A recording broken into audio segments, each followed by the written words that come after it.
Bienvenue à Apple Différemment, votre podcast sur la vulgarisation du monde Apple. Ce podcast est pour vous simplifier les termes techniques qui nous compliquent souvent la vie. On va parler d'usage, de besoins, d'envie et de notre passion pour Apple à travers ses produits, ses services et son histoire.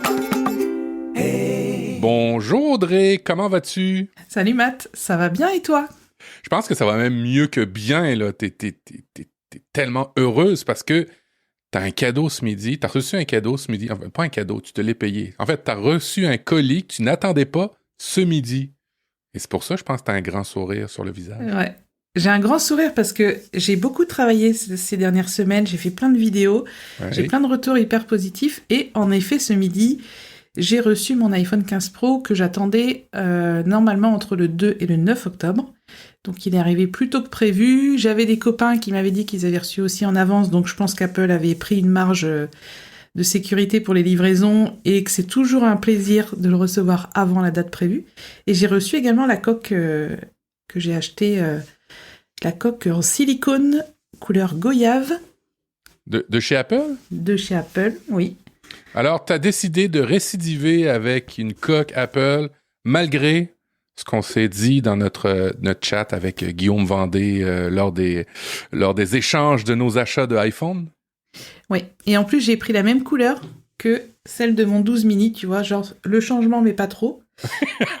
Et je sais très bien qu'au bout de quelques années, elle commence un petit peu à s'éplucher, elle perd des petits bouts, mais elle est tellement douce. Écoute, le toucher est incomparable, donc... Voilà, niveau rapport qualité-prix, oui, c'est un peu cher, mais ça protège super bien l'iPhone. Et j'aime vraiment le toucher, en fait, de cette coque. Ça fait un peu peau de pêche, là, c'est tout doux.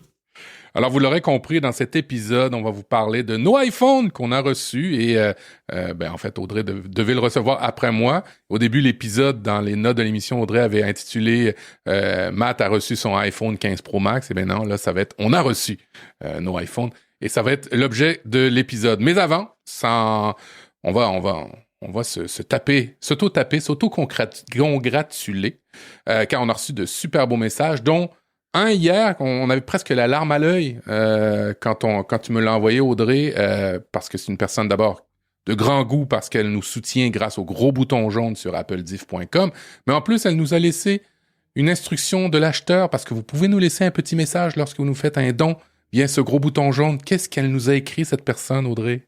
Bah écoute, là, mon ego a explosé, a grossi, mais alors c'est Johan. Déjà, merci pour le don que tu nous as fait. Et tu nous as mis un petit message, le balado le plus intelligent qui m'ait été donné d'entendre. Votre humanité transcende la technologie. Votre duo est prodigieux. Alors, vous le voyez pas, mais j'ai les bras dans les airs de victoire. Waouh, Audrey aussi, on est heureux. Merci beaucoup, Johan, pour cette mention. En plus du don. Alors, merci beaucoup à tous ceux qui font des dons. On va enregistrer, évidemment, 2 épisodes par mois, le temps qu'on a vos dons. C'est la promesse qu'on s'est fait, mais on est aussi très friands des petites notes que vous nous mettez sur iTunes, parce que iTunes, ça nous fait quand même ressortir au niveau des listes de podcasts. Et le premier vient de Silicium. C'est pas écrit comme le vrai silicium, mais l'idée est là et j'apprécie. Alors, le titre, c'est Super Podcast. Hello! Merci pour ce podcast au top, toujours très agréable à écouter et merci pour les découvertes de l'univers Apple. Hâte d'écouter le prochain épisode. Oui, on a aussi Axel Follis qui nous a dit au top, superbe podcast avec de vrais sujets intéressants traités avec sérieux et humour en même temps.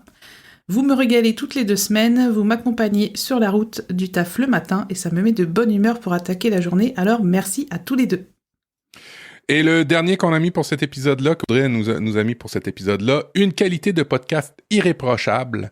J'écoute avec plaisir lors de mes trajets de voiture ce podcast regorgeant d'informations tout autant utiles que variées.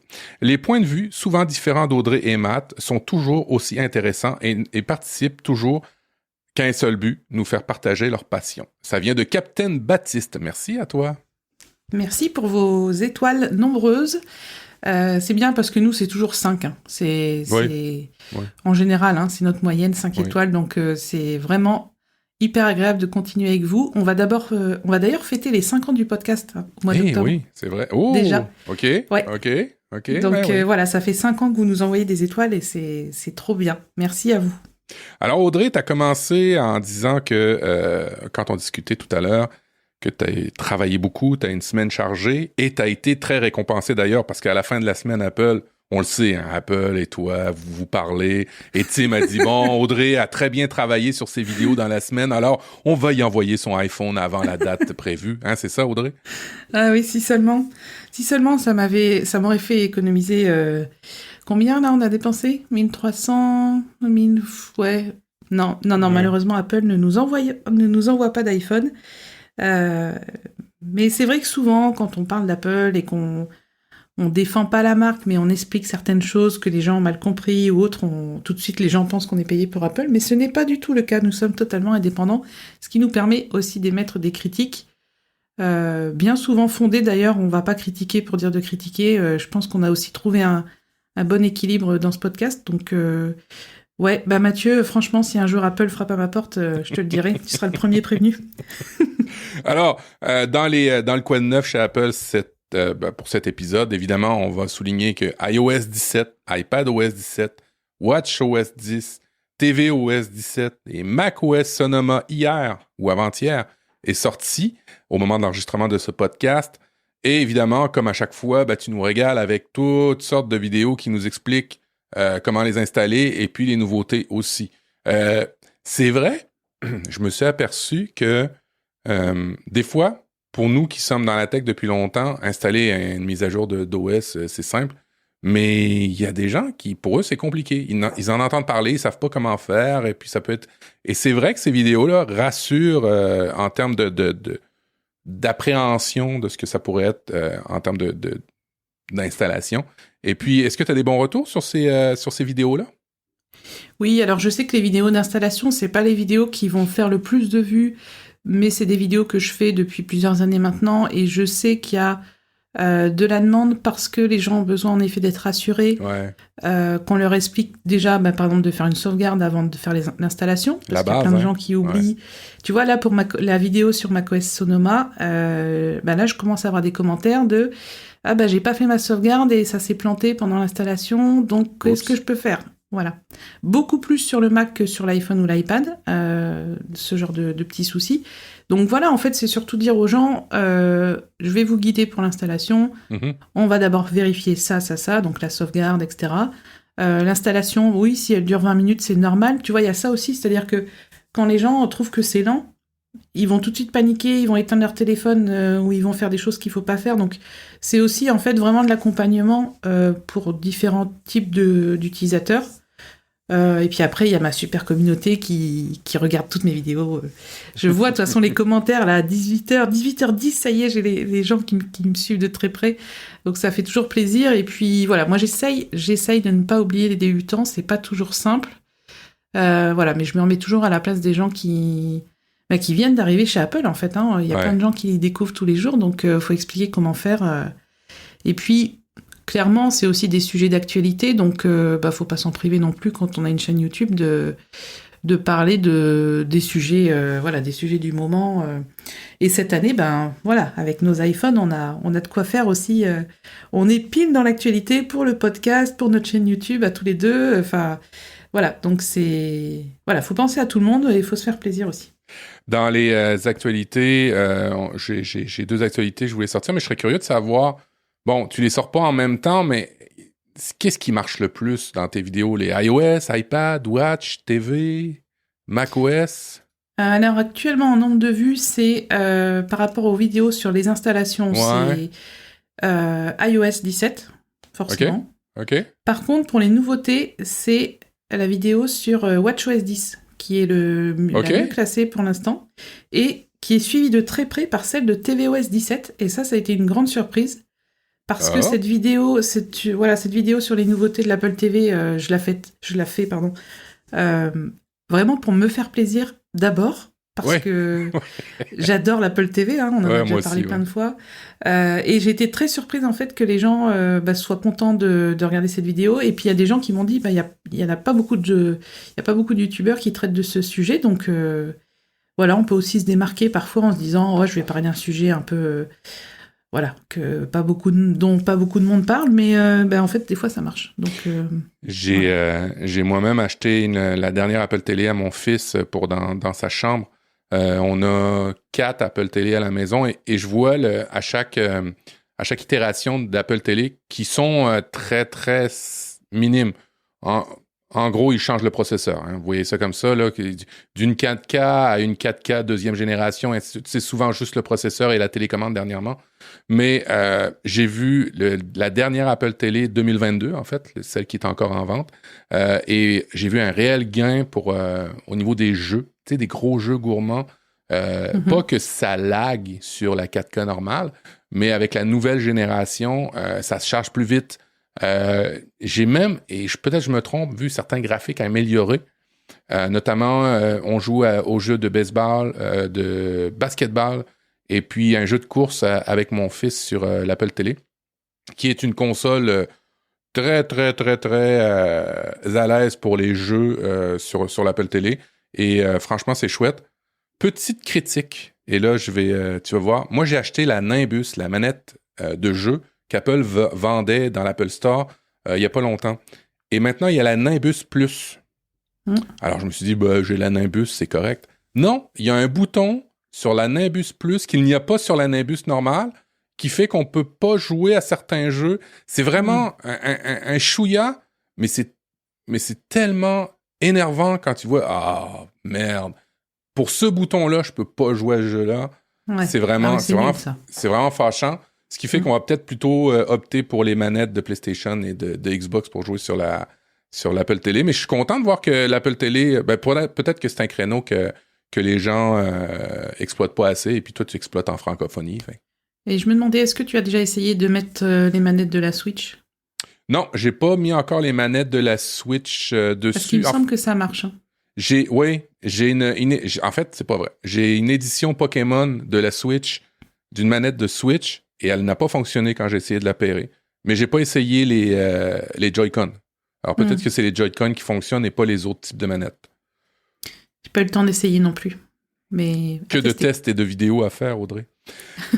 Alors, iOS 17 est arrivé, mais il n'est pas arrivé avec tout ce qu'il nous avait présenté lors des keynotes de la WWDC il y a quelques mois. Moi, il y a quelques applications, quelques fonctionnalités pour vrai que j'attendais, dont l'application Journal, qui n'est pas encore arrivée. C'est une application que j'attends pour faire un journal personnel, pour noter des choses au niveau de sa santé mentale, sur plein des souvenirs même. Ça, je l'attendais. Il y a des éléments de partage d'airdrop en ligne qui sont pas tous arrivés. Des listes collaboratives de musique, ça aussi, j'aimerais ça avoir. Je l'ai toujours pas dans mes versions d'iOS. Alors, ça va arriver. Mais on voit que ça fait déjà plusieurs années que quand la nouvelle version d'iOS arrive, c'est pas forcément le iOS que vous aviez vu à la WWDC au complet. Il y a quelques trucs qui manquent. Oui, l'application Journal sera disponible. Alors Apple indique fin d'année. Il y a beaucoup en fait où ils disent plus tard cet automne. Ouais. En fait, c'est assez vague. On travaille dessus. On se met pas la pression. Voilà, on est relax et du coup, oui, c'est vrai qu'on peut être un peu déçu. Il y en a pas beaucoup, je pense quand même des fonctions qui manquent. Ou c'est des trucs, voilà, comme tu dis, partager une playlist en voiture à plusieurs. C'est des fonctions assez... Le karaoké sur l'Apple Télé avec l'iPhone comme caméra, je ne l'ai pas essayé. Ah, ça faut l'essayer. Plus. Peut-être qu'il est arrivé. Et ça, juste pour ça, il faut l'essayer. Aussi, une nouvelle qui est arrivée dernièrement, selon Ming-Chi Kuo, une des personnes qui ligue beaucoup d'informations, Apple a peut-être annulé son projet de produire une version moins coûteuse du casque de l'Apple Vision Pro. Alors, pour le moment, dans l'article, il y a de nombreuses rumeurs qui disent que ça devait arriver, mais que c'est pas arrivé. Il y a beaucoup d'obscurité par rapport au Vision Pro. Est-ce que ça va continuer? Est-ce que la version coûteuse va arriver ou moins coûteuse va arriver? On ne le sait pas encore, mais il y a beaucoup au plus tard, 2027, on recule les années en ce moment. Alors, pour le casque, dans l'actualité, ça sonne pas très bien. C'est vrai qu'on n'en a pas vraiment reparlé dans les dernières keynotes, à part que nos iPhones peuvent prendre des photos pour le Vision Pro, hein, nos 2 iPhones, on le sait. À part ça, on n'a pas grande nouveauté par rapport au Vision Pro. C'est un peu normal, ils voulaient laisser la place au nouveau iPhone, je pense, dans l'actualité. Bah, tu sais, s'ils mettent 3 mois de plus à sortir une application journal... ouais. Un casque comme ça... Bon, on verra. Écoute, ils ont dit début 2024, hein, affaire à suivre encore. On l'avait évoqué quand même avec Guillaume, avec l'épisode du mois dernier. Du début septembre. Puisque j'avais même dit que j'avais oublié son existence. Donc, voilà. Je me souviens qu'on en avait parlé et que j'avais dit ça. Et d'ailleurs, je voulais revenir sur quelque chose parce qu'on m'a déjà reproché une certaine incohérence. C'est que quand on a enregistré l'épisode après la keynote, j'étais partie pour acheter un iPhone 15. Dans l'épisode, je dis non, moi l'iPhone 15 ça va me suffire, pas besoin d'un 15 Pro et tout, j'étais sûre dans mon choix. Mais ce que les gens ne savent pas, parce qu'on m'a quand même dit, ouais, dans l'épisode où soi-disant t'allais acheter un iPhone 15 et du coup tu prends un Pro, enfin en gros, on n'a pas le droit à l'erreur, on n'a même pas le droit de changer d'avis, tu vois, on vit dans un monde terrible. Oui. Et alors pas forcément pour me justifier, mais pour comprendre la raison de mon choix, c'est qu'après l'épisode, quand on raccroche avec vous, on continue de parler des fois. Et Matt, et oui, Matt m'a convaincu de prendre le Pro, et il avait raison. Parce que dans mes formations, dans plein de choses, il y a des éléments qui vont me manquer, comme le bouton action. Mes clients, au fur et à mesure, vont s'équiper, le bouton action va arriver sur d'autres modèles, donc c'est important que moi, pour rédiger mes formations, j'ai ce genre de choses et d'autres options, bien sûr, qui sont dans les modèles Pro que je n'aurais pas eu si j'avais pris l'iPhone 15. Donc, j'ai écouté Maître Mathieu, le grand sage, et du coup, je l'ai suivi avec un iPhone 15 Pro. J'ai pas pris l'iPhone 15 Pro Max parce que, voilà, au niveau de la taille, j'avais déjà un peu peur, mais en tout cas, toi, tu as pris le 15 Pro Max. Oui, et j'ai vraiment bien fait. Alors, il y a Jérôme Kenborg de Naotech qui parle d'une planche à saucisson. Il y a plusieurs personnes qui disent qu'il est énorme. Et puis, je dis, il est énorme, je vais voir, mais je suis sceptique qu'il est énorme. Parce que dans les faits, quand je regardais sur le site les mesures, parce que le comparateur d'Apple, on est capable d'aller chercher des vieux iPhones. Puis quand je regardais les dimensions de mon iPhone 11 que j'avais, versus le Pro Max, avec la coque, je faisais, c'est drôle, il n'y a pas tant de différence que ça en termes de largeur et peut-être pas en hauteur. Dans les faits, pour moi, ce que je me suis aperçu, c'est que l'écran a grossi par en dedans. Hein? Je m'explique, les bordures ont beaucoup rétréci et le design arrondi des iPhones faisait qu'on perdait aussi en largeur. Mais comme le design maintenant des iPhone 11, je veux dire, mais comme le design à partir du 12, c'est des tranches assez carrées, ben là, on a gagné beaucoup plus en largeur sans forcément avoir grossi la coque. Et moi, j'ai pris le iPhone Pro Max et j'avais reçu ma coque avant toi parce que j'ai acheté une coque. Je n'achète pas les coques de chez Apple après 2 mauvais essais. Moi, j'y vais avec Spigen puis ESR qui sont deux marques qui font des coques très bien. Et j'avais reçu ma coque avant de recevoir mon iPhone. Et quand j'ai confirmé la largeur de mon iPhone 11 avec la coque versus la coque du Spigen, j'avais totalement raison pour mes usages, pour ma main, pour ma grosseur de main, il faut faire attention. Là. Et je trouve que ce n'est pas une planche de saucisson. Toujours dans ce chat ou dans cette discussion où je t'ai convaincu d'acheter le Pro, j'ai aussi convaincu Guillaume d'aller vers le Pro Max. Et lui trouvait ça gros, mais je pense qu'il a pris quand même le Pro Max. Alors, j'ai hâte d'avoir ses ressentis par rapport à ça. Mais oui, je vous ai fait dépenser vers du Pro. Ben, écoutez, vous êtes des pros. Je considère que dans ton cas, c'est une nécessité parce que tu fais des vidéos. Tu t'adresses à un auditoire tu vas pouvoir t'adresser à un auditoire plus large. Tu as plus d'options à montrer. Et ça tombait sous le sens. Dans le cas de Guillaume, ben, il est un peu comme moi. Il y a des problèmes pour bien voir. Alors, j'ai dit, Guillaume, là, ça te prend un écran plus grand. Là. On est rendu là, à notre âge, Guillaume, il faut prendre un écran plus grand. Et puis, comme il voulait le Pro, ben, ça tombait sous le sens que ce soit le Pro Max. Mais déjà, rien que moi qui passe du 12 mini au 15 Pro, je vois mieux. Je vois mieux. Je porte des lunettes. Hein, mais bon, voilà, j'ai la quarantaine. Donc, forcément, je commence un peu à reculer mes appareils. Et le 12 mini, parfois, était vraiment petit. J'avais parfois j'étais vraiment... Ce qui m'a fait prendre conscience, et j'en ai déjà parlé, je sais plus dans quel épisode, c'est la fonction dans iOS 17 qui te permet d'avoir la bonne distance avec ton écran. Ouais. Et tout l'été, je l'ai testé, et tout l'été, 5 fois par jour, il me disait, vous êtes trop près de votre téléphone. Et ça m'énervait, en fait. Je me disais, donc, soit je dois avoir un iPhone plus grand, ou soit je dois changer les lunettes, mais les lunettes, ça va. Donc voilà, en fait, là, je l'ai que depuis quelques heures, mais je me rends compte que c'est quand même plus confortable pour la lecture de texte, pour plein de choses. C'est moins fatigant d'avoir un iPhone un peu plus grand que le 12 mini, que j'adore pourtant, mais qui laisse place à un téléphone plus grand. Et encore, franchement, je pensais qu'il serait aussi... comment dire ? T'as raison sur les bords, parce que tu vois, moi j'avais... Enfin, t'as raison, t'as pas raison sur les bords. T'as raison par rapport au bord des iPhones, parce que moi en comparaison, j'avais que mon iPhone XR. J'ai raison sur les bords, mais pas totalement. Si, en fait, t'as totalement raison. En comparaison de mon 12 mini, j'avais que mon iPhone XR avec ses bords arrondis, et il me semblait énorme à côté. Ouais. Alors que là, le 15 Pro, là j'ai les deux en main, et ben il me semble pas si gros que ça, ou beaucoup plus large, tu vois, si je les mets ensemble. Bon, il y en a un avec une coque et un sans coque, mais dans ma main, c'est la même largeur, quoi. Ouais. Donc ça, c'est... Ben, je sais pas, ils ont fait un petit miracle avec les bords arrondis, et surtout, au niveau du poids, tu vas me dire ton ressenti après, mais je le trouve vraiment pas lourd, quoi. Au niveau du poids, je vois pas vraiment... Non, ça me dérange pas. C'est pas un élément qui m'a vraiment dérangé. Vous l'aurez compris, le dossier, ça va être de parler de nos iPhone 15 et 15 Pro, 15 Pro et 15 Pro Max. Toi, Audrey, t'arrives du 12 mini. Moi, j'arrive du 11, vous l'avez entendu. Alors, Audrey, c'est un gros gain, mais en même temps, tu dis que c'est pas autant important que tu l'aurais cru au début. Oui, disons que j'étais déjà habituée au design avec les bords carrés, avec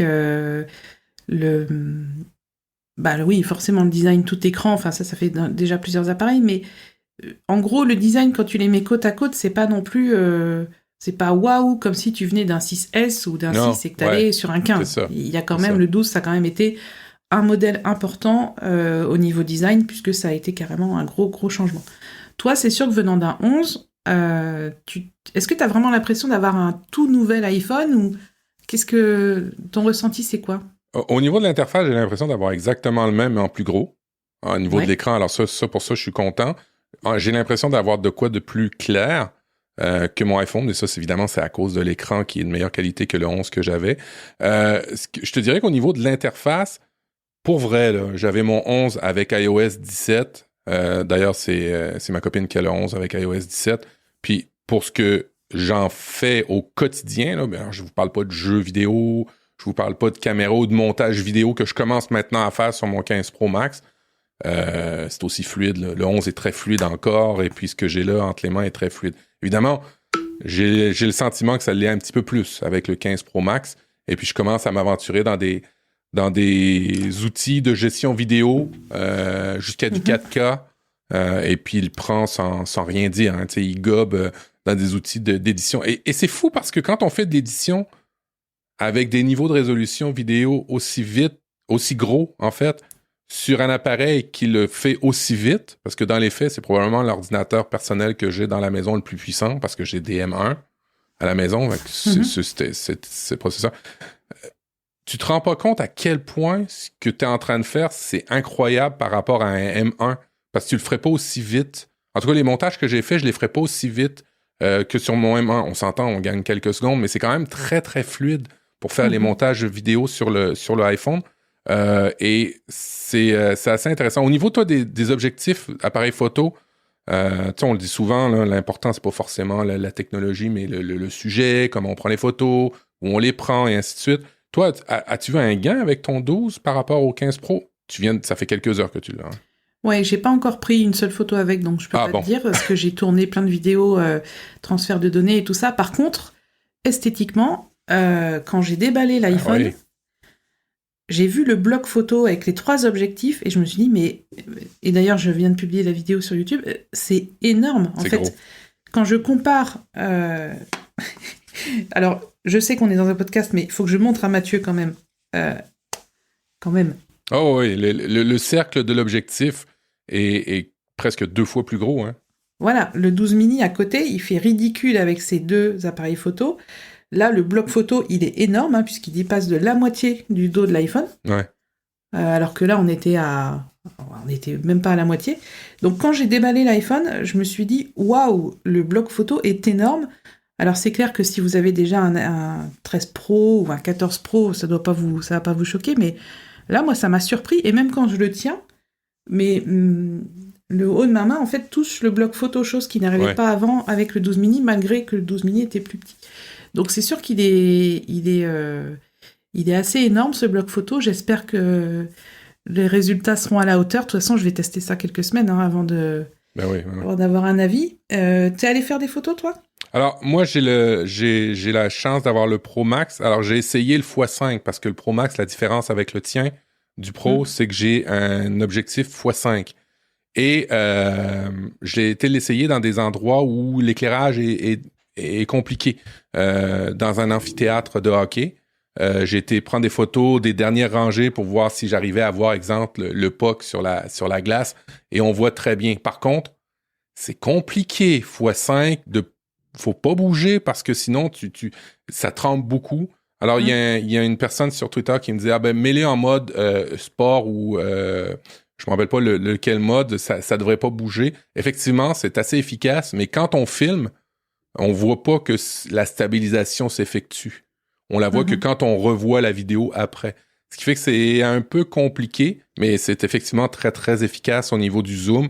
Et c'est pour ça que je vous conseille, si vous voulez faire des photos avec des zooms éloignés, ayez absolument un trépied. Ça va être trop compliqué de le faire à main levée. Là.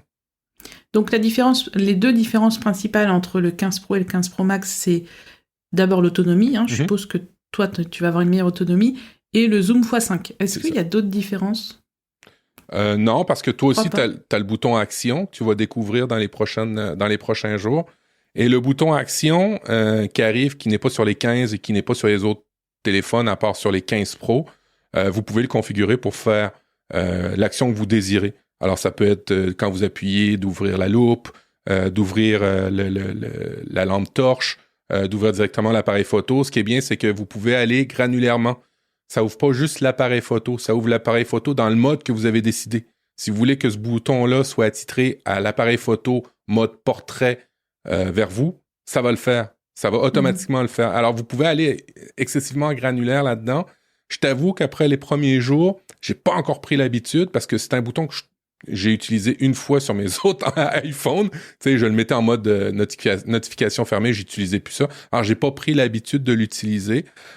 Et puis, le seul mode où j'aurais voulu l'utiliser, c'est pour mettre notes, pour prendre des notes. Tu sais, des fois, je suis dans un endroit où je dois prendre une note et d'appuyer sur ce bouton-là, j'aurais pu prendre une note. Mais malheureusement, quand ton iPhone est fermé, en fait, quand tu l'as pas débloqué avec ton visage, avec ton Face ID ou ton code, de la minute que tu appuies sur ce bouton-là et que tu commences à prendre une note, ça débloque pas ton iPhone. Ça va être probablement quelque chose de réglé plus tard. Ça t'ouvre un pop-up pour prendre ta note, mais de la minute que tu commences à écrire ta note, l'écran se tamise et se ferme. Alors, après 3 secondes, tu as essayé de commencer à écrire une note. Pour moi, dans mon cas, ça fonctionne pas. Alors, il y a des petits cas d'usage comme ça que j'ai remarqué avec ce nouveau bouton-là, Action, qui sont pas encore très, très aboutis, mais pour faire d'autres actions, ça semble être cohérent. Ouais, ou si tu fais un raccourci, parce qu'en fait, tu peux aussi lancer un raccourci à partir de ce bouton Action. Donc, tu pourrais faire un raccourci, ouvrir l'application Notes, créer une nouvelle note, j'ai fait les déverrouiller l'iPhone. T'as essayé? Ça marche pas? Non, ça marche pas. Quand on prend avec le shortcut, ça fait le même pop-up de texte, mais quand on le prend nativement avec directement le bouton Action et puis la fonctionnalité qui est dans les réglages, on peut créer une nouvelle note rapide. Là, on commence à être un peu plus granulaire sur le type de note. Et c'est bien. Mais dans les 2 cas, quand le téléphone n'est pas déverrouillé, ça va prendre 30 secondes de texte. Alors, à moins que vous écriviez 2-3 mots rapidement, puis vous fassiez sauvegarder, mais ça marche jamais. Là. Alors, pour mes usages, pour le moment, j'ai pas encore trouvé de vrai usage parce que la lampe torche que j'utilise souvent, je suis habitué sur l'écran d'appuyer sur la lampe torche, puis de déclencher le téléphone, je suis habitué directement sur l'écran. Alors, Oui, on va devoir de nouvelles habitudes, quoi. Mais je pense que ce bouton action, alors même s'il est apparu la première fois sur l'Apple Watch Ultra l'an dernier, je pense qu'il est arrivé sur l'iPhone parce qu'on devait être super nombreux à une seule fois mettre notre iPhone en mode silencieux et ne plus jamais y retoucher. Ouais, c'est ça. Moi, c'est clair, c'est vraiment le bouton en plus encrassé. Parce qu'en fait, tu t'en sers qu'une fois pour mettre en mode silencieux l'iPhone. Donc, il est peut-être né de ce constat qu'en fait, c'est un bouton qui ne sert à rien et que vaut mieux qu'il serve à autre chose. Moi, j'ai pas encore...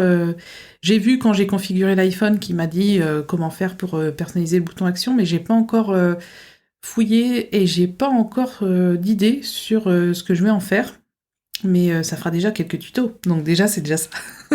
Et la manière de le configurer sort de l'ordinaire des produits Apple. Habituellement, sort de l'ordinaire, oui et non. Parce qu'on a déjà ce genre de démo-là dans le macOS, je vais vous expliquer. Quand vous êtes dans les réglages, vous êtes habitué à un style, un menu, une façon de faire, des boutons, des chevrons.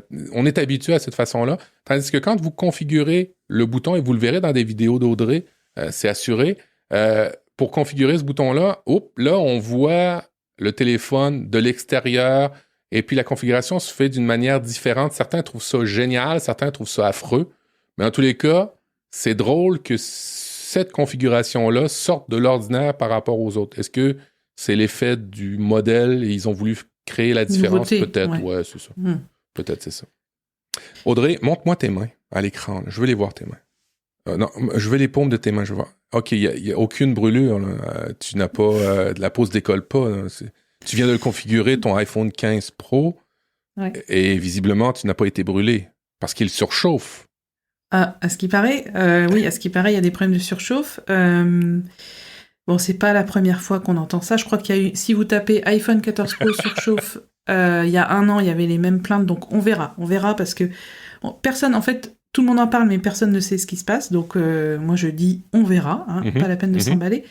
Quand j'ai fait le transfert des données entre mon 12 mini et mon 15 Pro, j'ai justement vérifié et ils étaient tous les deux chauds. Donc, voilà, en fait, normal, puisqu'on leur demandait beaucoup de choses, transfert sans fil, enfin voilà, utilisation de la batterie et rapidité, parce que le transfert des données a été très rapide.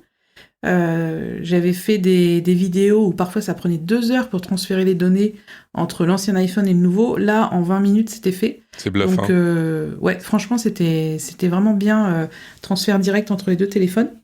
Et ça, c'est pas juste avec le 15 Pro. Je l'ai fait hier avec le téléphone de Marlène. Elle est passée de son XR à mon 11, à mon ancien 11. Ça a pris 10 minutes. C'est bluffant comment c'est rapide et simple. Et pas besoin de désynchroniser l'Apple Watch. Tout se fait. Et ça, c'est vraiment cool. C'est appréciable.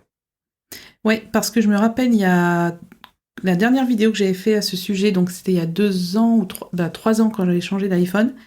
Et je venais d'avoir mon Apple Watch et je me souviens que ça avait été galère de déjumeler l'Apple Watch, la rejumeler, alors que là, en fait, dans la configuration du 15 Pro, il m'a dit voulez-vous jumeler votre Apple Watch avec cet appareil maintenant?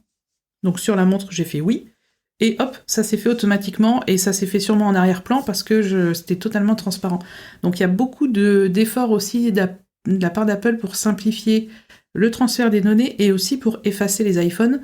Depuis iOS 16, on peut réinitialiser l'iPhone en 2 clics et on peut surtout déconnecter l'identifiant Apple, faire la sauvegarde. On fait tout en fait d'un coup. Même la sauvegarde sur iCloud est gratuite et illimitée le temps de transférer les données. Donc voilà, il y a tout ce qu'Apple montre dans ses conférences et il y a tout ce qu'Apple fait en arrière-plan qu'on découvre après et qu'on trouve génial et qui simplifie, franchement, qui simplifie ce genre de transfert. Comme toi, du coup, t'as dû faire 2-3 transferts dans la semaine, là. Mon troisième va se faire ce week-end. Mon premier, c'était du 11 au 15. Après ça, j'ai pris du XR à Marlène au 11. Et puis là, je vais prendre de l'iPhone. Et là, c'est là que je vais voir de l'iPhone 7 à mon garçon vers le XR à ma conjointe, à ma copine. Je vais voir si ça fonctionne pour lui parce que c'est une vieille version d'iOS. Il n'y a pas les dernières moutures. Alors peut-être qu'il va y avoir un changement à faire, mais ça s'est bien fait et je confirme que le XR et le 11 ont chauffé eux aussi. Alors scandale, je vais écrire un billet de blog. tous les téléphones chauffent quand ils sont utilisés intensément. Ouais, je crois que ce sujet de batterie de surchauffe va faire carrément un sujet d'un prochain épisode parce qu'il faut qu'on rétablisse des choses, il faut qu'on soit clair et net sur ce sujet. Alors, ça, on va le garder pour un prochain épisode, mais parlons du design extérieur. Toi, le titane, as-tu été impressionné d'avoir un matériau qui vient de l'aérospatial du futur ou t'as mis tout de suite la coque et puis pouf, tu l'as pas vu? Deuxième option. Ouais. En vrai, je l'ai trouvé beau 2 minutes. Ouais, c'est ça. Franchement, tu m'aurais pas dit que c'était du titane, le contour, parce qu'il y a que le contour qui est en titane, hein, le dos est en verre. Ça, c'est un peu con. J'aurais vraiment aimé qu'on ait un iPhone... Alors, à mon avis, au niveau chaleur, c'est pas pour rien que le verre a été choisi, mais pour la solidité de l'iPhone... mais retournons aux iPhone 3GS avec... un dos, c'était moitié métal, moitié plastique, haute qualité, hein, mais enfin, voilà. Je trouve que le choix du verre, il y a sûrement une raison technique derrière, mais c'est un mauvais choix parce que voilà, on fait tomber l'iPhone, on casse le dos, ça coûte 600 € à remplacer, donc clairement ça coûtera moins cher. Ça coûtera moins cher que le 14 par contre, là, mais oui, ça coûte de l'argent quand même. Ouais, pour le dos, c'est un peu, on parle pas de l'écran quand même, tu vois, on parle d'un truc qu'on voit jamais. Non, c'est ça. C'est ça. Donc clairement, je le trouve très beau. Hein. J'ai pris titane naturel, donc c'est plutôt gris en fait, hein, gris métal quoi. Il est très beau, mais j'ai vite mis la coque. Tu m'aurais pas dit que c'était du titane, franchement, je l'aurais pas vu. Non, moi j'ai décidé de prendre une coque transparente pour dire, regardez, c'est du titane, mais vous pouvez pas y toucher parce que j'ai une coque par-dessus. Toi, t'as pris le blanc? Ouais, moi j'ai pris le blanc parce que j'ai eu pendant 4 ans un iPhone 11 noir et je l'ai regretté l'été.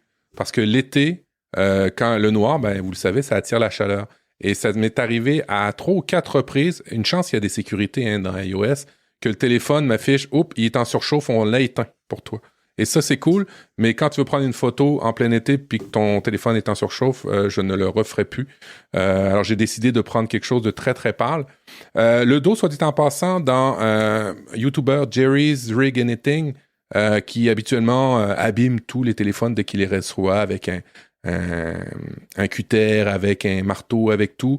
Oui, ça me fait mal quand je vois ça, mais au moins, ça donne une idée d'un peu de la robustesse de l'appareil. Ce qu'on se rend compte, c'est que le dos est plus sensible que le 14, que le 13. Alors, faites attention de mettre une coque à ceux qui sont de la famille. Je mets pas de coque parce que c'est un bel appareil. Je fais un clin d'œil à Gaëtan de Cotigeek. Vous aurez pas le choix parce que ça va briser trop vite. Alors, le dos, oui, c'est mal en main. Hein. Sans coque, ça glisse. Hein. Ça glisse. Ouais. Dans la boîte, qu'est-ce qu'il y a? Il n'y a rien. Il y a un câble. Un autocollant. Oui. Même pas en couleur pour les pros. Tu vois, les MacBook Pro, ils ont une couleur, ils sont noirs. Ouais. Puis les iPhone Pro, on aurait pu avoir un Apple, blanc comme les autres. Écoute, on a déjà un pauvre câble USB pourri. Je le dis comme ça parce que franchement, je suis pas trop contente quand j'ai vu la description du produit, quand Apple l'a présenté. Je me suis dit, on met 1 300 €, 1 400 € dans un iPhone un câble USB qui a un port USB-C à la norme USB 3.1 et on nous donne un câble à la norme USB 2.0. Donc en gros, on va devoir acheter un câble USB 3.1 ou plus pour profiter des débits offerts par le port de l'iPhone 15 Pro. C'est pingre. Ouais, c'est pingre, mais l'achetez pas chez Apple, s'il vous plaît. Achetez-les chez Anker, Ugreen. Oui. Il y en a des très bons qui sont USB 3. Effectivement, c'est pingre. J'ai pas essayé le taux de transfert. J'ai même pas encore essayé d'enregistrer sur le SSD parce qu'avec nos pros, on peut enregistrer des vidéos directement sur des SSD. Ça, j'ai hâte d'essayer ça, mais évidemment, ça va prendre le câble qui va bien. Déjà, souvent, quand si tu achètes un SSD, les petits là, de chez Samsung, les T5 ou T7, le petit câble fourni, c'est du 3.1. Ouais. Donc, moi, en fait, j'ai déjà ce câble. Mais je trouve vraiment dommage que, comme c'est un iPhone estampillé Pro, que beaucoup de gens vont l'acheter pour faire de la vidéo, on puisse pas transférer ses données sur son Mac avec un câble rapide, avec du 10 gigabits par seconde. Là, on va être 400 mégabits par seconde. Ça va ramer comme le Lightning, en fait. Donc, c'est dommage. Le petit Samsung, moi, en plus, il y avait 2 câbles. Il y avait un câble USB-C et un câble USB-A, tous les 3 à la norme USB 3. Ouais. C'est fou. Le 3.0, c'est 5 gigabits seconde, je crois, et 3.1, c'est le double. Mais dans tous les cas, bon, fouillez vos tiroirs avant d'acheter un câble. Mais ce qui est bizarre, c'est que sur le site d'Apple, ils ne vendent pas un câble USB-C, juste USB-C 3.1. Ils vendent du câble USB 3, Thunderbolt 3 ou 4, Thunderbolt 4, mais on n'a pas besoin du Thunderbolt, puisque la prise USB-C n'est pas Thunderbolt. Donc, du coup, $70 chez nous, je sais pas en euros, mais il est cher chez c'est nous. hors de prix, ça monte jusqu'à 150 € pour 3 mètres, enfin, c'est hors de prix.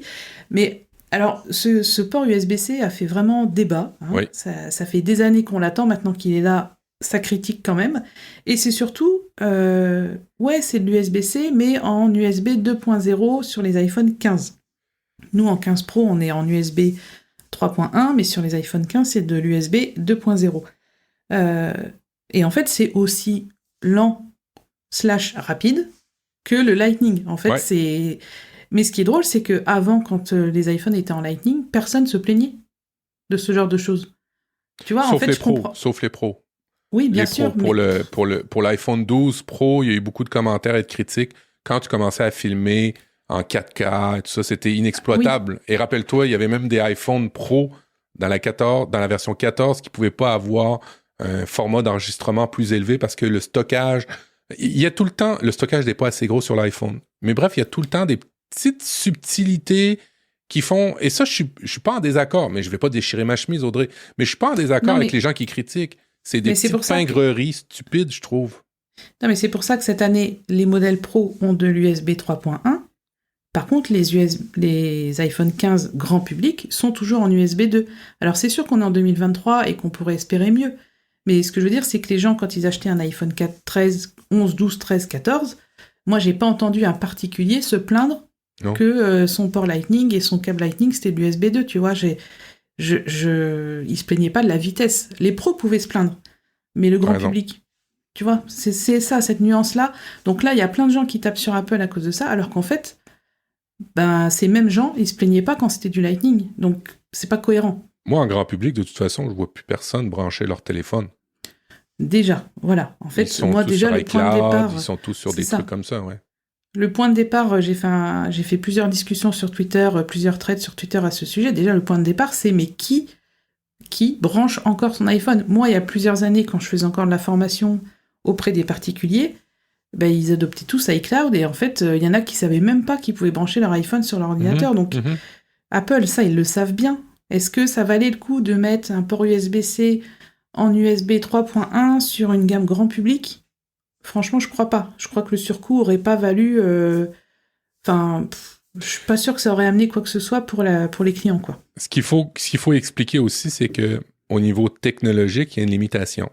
L'iPhone 15 reprend le processeur de l'an dernier du Pro, et l'an dernier, le Pro avait pas une vitesse de transfert de câble du Lightning 3.1, ça n'existait pas.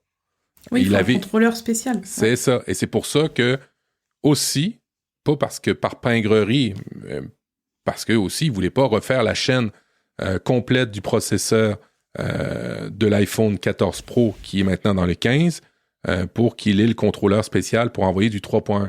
Alors, il y a aussi une rationalisation dans les chaînes d'approvisionnement de chez Apple pour les coûts de montage des processeurs, effectivement. Le processeur de l'an dernier du Pro fonctionnait pas avec une vitesse de transfert par câble accélérée. Alors, ils ne pouvaient pas le mettre cette année sur le de base. Et c'est pour ça que nous, on l'a pour le Pro. Voilà. Mais par contre, on est bien d'accord que mettre un câble sous-dimensionné par rapport à l'iPhone qu'on a et au port dont il est capable, la vitesse dont il est capable d'atteindre, ça, c'est de la pingrerie. Et j'ai entendu beaucoup de pros de gens qui ont acheté des iPhone 15 Pro se plaindre de ça. C'est pas forcément... Enfin, c'est surtout que ces câbles-là, s'ils sont estampillés Apple, sont très chers. Mais encore une fois, le câble qui aurait dû être dans la boîte n'existe pas chez Apple, ou n'existe plus. Donc, est-ce que ça va arriver? Je sais pas, on verra. Bref, on a fait le tour un peu de nos iPhones, et bon, toi, tu as demandé à Guillaume Jette si son iPhone qu'il avait reçu chauffait. Il t'a dit que non. Moi, mon Guillaume Vendée m'a écrit à moi pour savoir est-ce qu'il chauffe le tien. Et je lui ai dit non, il ne chauffe pas. Alors, on va voir tes retours avec le temps. Ce que je remarque, c'est que, oui, ça chauffe quand il est utilisé, mais ça chauffe pas plus. Et on en parlera probablement la semaine prochaine, dans 2 semaines, dans notre épisode, on va parler un petit peu plus de chauffe. Tu auras peut-être plus de recul par rapport à ça. On est dans la partie réflexion et pensée du mois. Audrey, tu nous as ajouté une recommandation télé. Oui, une série télé qui est disponible sur Disney+, qui s'appelle The Bear, sur place ou à emporter. Donc c'est The Bear comme l'ours, hein, pas comme la bière. Désolé pour l'accent. The Bear, je crois. Je sais pas comment... The Bear, pardon. Donc c'est une série avec Jeremy Allen White. Si vous avez vu Shameless, une série qu'il faut voir absolument, c'est le grand frère, en fait, c'est Lip dans Shameless. Et donc là, dans The Bear, en fait, c'est un chef étoilé qui reprend le resto de sandwich de son frère qui est décédé. Et il reprend en fait un peu l'affaire familiale où rien ne va, il n'y a aucune organisation, enfin c'est l'enfer, et tout ça pour vendre des sandwichs. Donc en fait c'est un peu une quête vers qu'est-ce qu'il veut vraiment lui en tant que chef cuisinier, quel est son but. Et bon, cet acteur je l'adore, je trouve qu'il joue très très bien. Donc si vous pouvez regarder, je vous recommande un peu cette série, il y a 2 saisons sur Disney+, The Bear, sur place ou à emporter. Hey, c'est chouette. Je vais peut-être devoir me réabonner à Disney+, il n'y aurait pas de grande motivation dernièrement à revenir sur Disney+, mais peut-être que ça va être la motivation que j'avais besoin pour aller, peut-être juste 1 mois reprendre ces séries-là. Nous, on a commencé des séries avec une série avec Marlène, puis on n'arrive plus à s'en départir. Maintenant, c'est, je sais pas si tu connais ça, c'est des avocats à New York, Suits, qui... j'arrête pas de l'écouter. C'est comme une drogue, c'est un bon... Je n'arrive pas à t'expliquer pourquoi. J'écoute, il y a 9 saisons, alors je pourrais pas vous parler de nouvelles saisons d'ici plusieurs épisodes parce que j'écoute juste ça. Et ça me fait plaisir d'écouter cette télésérie-là. En attendant, ce qui nous fait plaisir à nous, c'est que vous contribuez à notre second épisode par mois. Excusez, je bafouille. En utilisant le gros bouton jaune qui se retrouve sur applediff.com. Ça, vraiment, ça nous fait plaisir, ça nous aide. Et d'ailleurs, on n'en a pas parlé, mais on a eu un 100 €, hein, le mois dernier, Audrey. Et qu'as-tu acheté avec ton... Parce que je veux que les gens sachent à quoi ils contribuent. Et qu'est-ce qu'ils ont contribué de ton côté à faire avec cet argent-là? Eh bien, écoute, je me suis offert 2 t-shirts à manches longues sur threadhead.com. C'est un site génial qui font des super beaux t-shirts et surtout c'est du coton bio. Ils ont un site de production en Europe et un aux États-Unis, donc si vous commandez depuis l'Europe, ça vient d'Europe, donc c'est génial. Et en plus ils ont un SAV au top, c'est-à-dire que moi c'est pas la première fois que je fais une commande chez eux, mais j'avais été super surprise parce que j'avais commandé un t-shirt pour offrir à quelqu'un et il était trop grand. Donc j'ai fait marcher le retour en disant ouais. Et en fait, tu sais ce qu'ils m'ont dit? Ils m'ont dit non, écologiquement, on veut pas faire un retour. Donc en fait, vous le gardez et vous le ferez à quelqu'un. Bon. Et ils m'ont fait un bon d'achat du montant du t-shirt. Donc en fait, ils me l'ont remboursé en bon d'achat, mais ils n'ont pas voulu que je le rende. Ils m'ont dit de toute façon, il va être détruit si vous nous le rendez parce qu'on peut pas le revendre. Donc écologiquement, ça sert à rien. Nous, ça nous sert à rien. Donc offrez-le à quelqu'un. Et j'ai trouvé ça incroyable. Donc si vous connaissez pas ce site, je vais vous mettre le lien dans les notes de l'émission. Donc merci à vous parce que je me suis acheté 2 nouveaux t-shirts à manches longues parce que l'hiver arrive. Et toi, Matt, qu'est-ce que tu t'es offert avec tes $100 canadiens? J'ai été au premier match au lancement de la saison des Remparts de Québec et j'étais très content d'aller là parce que c'est le retour de la saison du hockey. Et j'ai payé ça à ma famille. Alors, merci beaucoup. Vous voyez que concrètement, ça nous aide. On s'achète des petits plaisirs. Et puis, c'est de l'argent qu'on aurait peut-être dépensé avec l'argent de l'épicerie, mais qu'on n'a pas besoin de faire grâce à vous. Alors, ça nous permet de continuer à faire 2 épisodes par mois. Alors, merci infiniment. Ce qu'on aime aussi, Audrey, c'est qu'on ait des commentaires, des 5 étoiles sur iTunes, parce que ça aussi, ça fait plaisir. Et finalement, si vous voulez continuer l'aventure, à discuter avec nous, échanger, abonnez-vous à Apple Diff sur X. Je vais avoir de la misère à le dire, mais abonnez-vous à Apple Diff sur Mastodon. Et évidemment, vous avez tout ce qu'il faut pour trouver tous ces liens-là et le gros bouton jaune, désolé, sur applediff.com, applediff.com. Vous allez avoir tous les liens qui vont bien, le moyen de communiquer avec nous et en plus, le gros bouton jaune. Mais avant de terminer, je voudrais ne pas oublier que les gens peuvent aller voir tes vidéos, tes commentaires, ton quotidien, les photos de ton nouveau chien. Et où ils peuvent te rejoindre, Audrey? Alors, sur la plupart des réseaux sociaux, Twitter, Instagram, Mastodon, Blue Sky, parce que maintenant, ça y est, il y en a plein. Ah, t'es sur Blue Sky, toi, OK. Oui, okay. Et d'ailleurs, j'ai créé un compte pour Apple Diff sur Blue Sky aussi. Cool! Tu vois? Ouais. Wow! Je l'ai mis là, en bas de la note. Donc, vous pouvez nous rejoindre aussi sur Blue Sky, puisque je pense qu'on va migrer de Twitter, de X, dans pas longtemps. Quand tout va être ça devient payant, on va ouais. tous partir. Ouais. Et sinon, vous pouvez bien sûr retrouver mes formations sur appleavecAudrey.fr et vous pouvez bien sûr retrouver mes vidéos sur YouTube. Et toi, Matt? Profduweb.com, il y a tous les liens qui vont bien. Ma chaîne sur YouTube, Apple et compagnie. Vous pouvez aussi, si vous aimez tout ce qui est développement personnel, amélioration du quotidien, faire une recherche sur l'application de podcast que vous avez entre les mains présentement, faire une recherche sur relife.com, R-E-L-I-F-E, où c'est un podcast que je co-anime avec Guillaume Vendée et Julien Deray, et on s'amuse beaucoup. Et grâce aux nouveaux outils, j'en parlerai plus tard, mais grâce aux nouveautés d'iOS 17, on s'amuse à être encore plus productif et on en partage des fois des petites tranches de vie dans ce podcast-là aussi. Alors, c'est des fans d'Apple, mais qui font du développement personnel et vous allez aimer probablement aussi ce podcast. On vous remercie. On vous dit à dans 2 semaines où on va probablement parler de chauffe des iPhones et j'ai une petite surprise sur l'ancêtre du iPod, du iPhone, du iPad et même du Newton dont je vais vous parler. Alors, à la semaine prochaine et on se dit dans 2 semaines. Allez, ciao, ciao! Salut!